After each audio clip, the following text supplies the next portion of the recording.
안녕하세요 여러분, 용닥TV입니다. 뉴스를 보신 분들은 아시겠지만 국내 카이스트에서 새로운 의료용 접착체를 개발했는데, 이 접착체를 모발 이식에도 접목할 수 있어서 우리 탈모인들 사이에서 이슈가 되고 있어요. 이번에 카이스트에서 개발한 이 의료용 접착제는 세포 독성을 크게 띠지도 않고 체내에서 시간이 지나면 자연 분해가 되고요, 접착력 또한 굉장히 좋다는 게 기존 의료용 접착제랑은 크게 다른 점이고, 모발 이식에도 접목을 해서 이렇게 크게 이슈가 되고 있는 거죠. 그래서 기존 모발 이식이랑 이런 접착제를 이용한 모발 이식 두 가지를 비교를 해보면요, 기존 모발 이식은 모낭 단위로 이식을 했었고요, 반면에 접착제를 이용한 이식은 모발 단위로 접착제를 붙여서 이렇게 심게 되는 거예요.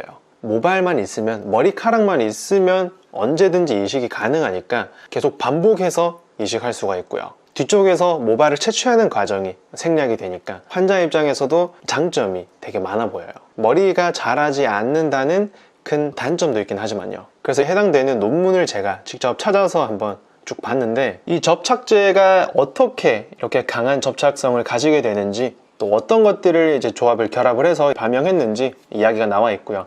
쥐를 대상으로 모발 이식까지 직접 실험한 연구 결과까지 실려 있었어요. 쥐를 대상으로도 했고 돼지를 대상으로도 해서 연구 결과가 나오긴 했는데, 이 신기술 접착제를 모발 이식에 접목하기 위해서는 꼭 고려해야 될 사항이 있어요. 일단 첫 번째는 이식 과정에서 큰 불편함은 없는지 고려를 해봐야 돼요. 모발의 끝에 이렇게 접착제를 바르고 인젝션을 통해서 이식을 하게 되는데, 이때 접착제의 온도가 접착력을 결정하게 돼요. 온도가 제대로 유지되지 않아서 접착력이 낮은 모발들은 하루도 안 지나서 탈락을 했다는 거예요. 그래서 제대로 된 접착성을 유지하면서 이식이 돼야 되기 때문에 온도에 굉장히 민감할 수밖에 없고요. 두 번째는 접착된 모발이 얼마나 유지되는지, 이게 실제로 이 논문을 보면은 쥐의 이식을 하고 난 다음에 접착제가 쥐 피부 안에서 14일 이내에 분해가 됐다고 하거든요.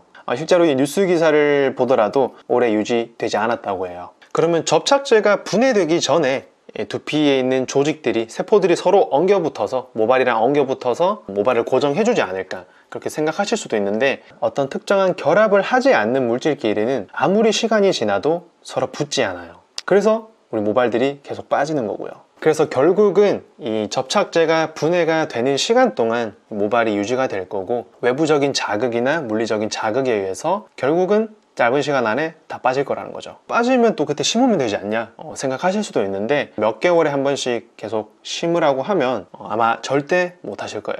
그리고 또 몇 개월에 한 번씩 이렇게 너무 자주 오랫동안 장기간 심다 보면 두피는 또 엉망이 되겠죠. 그래서 결론적으로는 뉴스 자체는 굉장히 탈모인들의 이목을 끌기 좋았고 좋은 소재라고 생각이 드는데, 모발 이식에 상용화하는 거는 저는 굉장히 어려울 거라고 보고 있어요. 이러나 저러나 결론은 탈모, 모발은 있을 때 지키셔야 되고, 저라면 한번 수술을 잘해서 영구적인 모발을 잘 관리할 것 같아요.